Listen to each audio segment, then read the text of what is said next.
What's up everybody? Welcome back, and we're back from yet another race weekend, and I figured now is a better time than any to make a very short video on some of the effects that have happened to my car through tracking it / racing it, and some of the things that you might need to be aware of or might consider if you decide to track or race your car. Also, I'm trying a new microphone, so let me know how that sounds. I will obviously check it in post and I'll know there, but it's trying something new. My buddy's microphone that he's letting me borrow, it's still around and I'm still able to use it, but he won't let me use it forever, so I need to have some form of solution. So hopefully this guy works out a lot better than my camera mic. Now the first most obvious thing is going to be dirt. I get a lot of it on my car. I do live in a very deserty climate, so it does a lot of work to the vehicle. Other people spinning off, me spinning off, a lot of spinning off. If you live in somewhere like Georgia and don't have as much dirt flying around or as much dust, you're probably not going to have to deal with this. But that's also the least of it, because all of this can just get washed off. Another thing you're going to get a lot of on your car, no matter what climate you live in, is rubber. You're going to get it all over the place. On the hood, on the bumper, on the fender, a lot on the back of your fender, on your windshield, on your roof, and just about anywhere else rubber can find its way to. But in the end, despite all of that rubber, you can wash all of that off. You know what can't be washed off though? Nicks, paint chips, scratches, and cracks. And if you're driving your car hard, you're going to get a lot of those. Now that covers the dirt, dust, rubber, and rocks thrown at your car. And for the most part, that doesn't matter because it can all get washed off, with the only exception being the rocks. Now if you care about your paint, which I don't because I intended to race this car when I bought it, I'd recommend covering it in something like a clear bra. But the outside is not the only place that gets damaged and dirty. Now a little bit of the damage you're going to see on the inside is going to be here on your seat. If you're running stock seats, which a lot of you who are tracking your car are doing, you're going to see that you're not going to be running your AC because your car is going to get a little too hot. So you're going to get very hot, you're going to get sweaty. What that does to the leather, in the case of my seat, is it's kind of rubbing the dye off that made the leather the gray that it is. As you can see, it's also rubbing away some of the spots here too, and it's also getting very dirty. That's going to be something that's going to happen to the seats if they're leather. If they're fabric, you're probably not going to have as much noticeable damage to them, but they will wear out relatively quickly in comparison to regular street driving.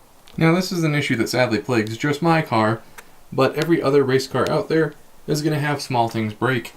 My little rubber mount around here has this Alcantara trim that's unfortunately glued onto it, and it's actually through its lifetime been glued back on many times by previous owners as it peeled away. Now it's supposed to be connected right there. Those two are supposed to connect to each other, and unfortunately last weekend mine broke away finally, and it's doing that, so it has to get re-glued.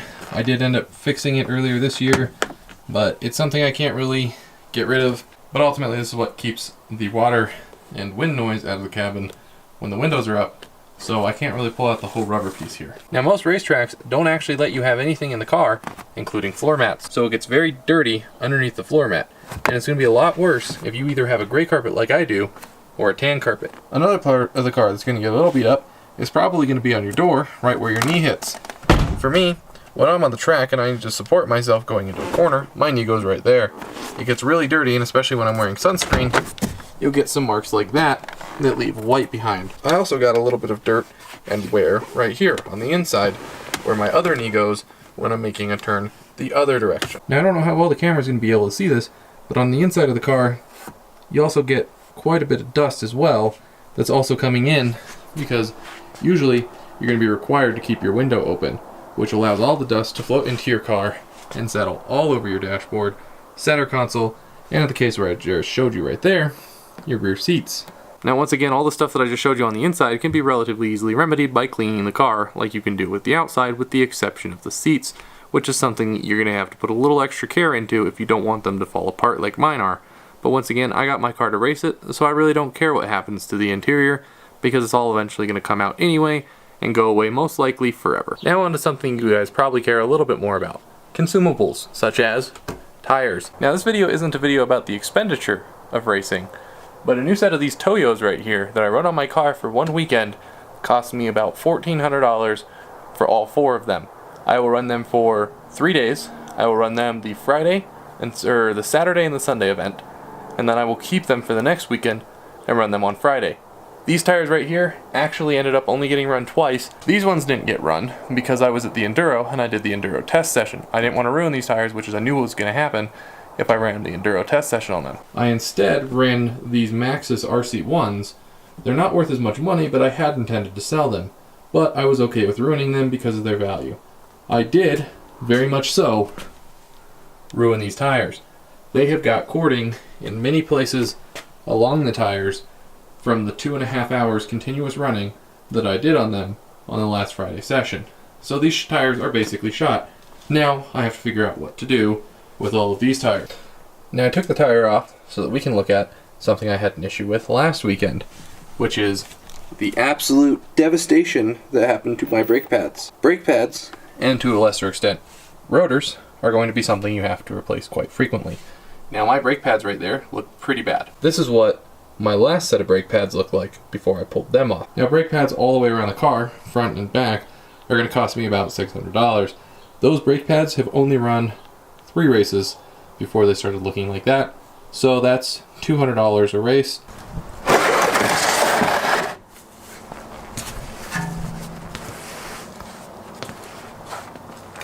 Now the last thing to address with the car is going to be the engine. And the best way to see what's happening with the engine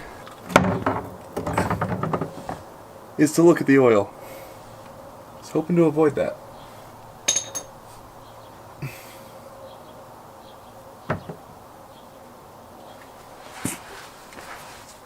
I tried to record the oil stream as it was coming out and talk about the color and the quality, but I hit the record button, then turned it off, and then I recorded me putting the camera down. I didn't actually record it, unfortunately. But regardless of the point, you might be able to have seen the color of the oil as it came out and landed all over my hand. It's kind of a darkish black, a little bit golden. Last race I replaced it for was about 3 weekends ago, and it's going to be something that you're going to have to keep an eye on. Not only the oil quality, how much you have, but also the condition of the engine. But when you're racing, you're obviously going to be running your engine at a very high RPM throughout almost the entire track, and that's going to do a lot of damage to the engine in the long term. So you have to clean it, you have to take care of it, you have to take care of the oil, and if you really wanted to, you could pull the whole engine out and rebuild it every year. Obviously though, after taking out your oil, you have to throw in your oil of choice. For me, that's the liquid moly, and I use the 10W60, which is actually recommended for this BMW, but also the higher numbers are better for racing. Now this barely scratches the surface of all the things you need to take into consideration if you're going to be tracking a car. But like I said, it was going to be a short video today. I just wanted to talk about that stuff because while I was driving home, I was kind of more or less remembering the things that were happening, as well as that brake pad over there that's really ruined. Maybe in the future I'll make a more detailed video about all the things you need to take into consideration when racing a car, down to the smallest little detail when it comes to cost. But for now, this is just a brief little coverage of things to take into consideration. Anyway guys, thanks for watching, and I'll see you in the next one.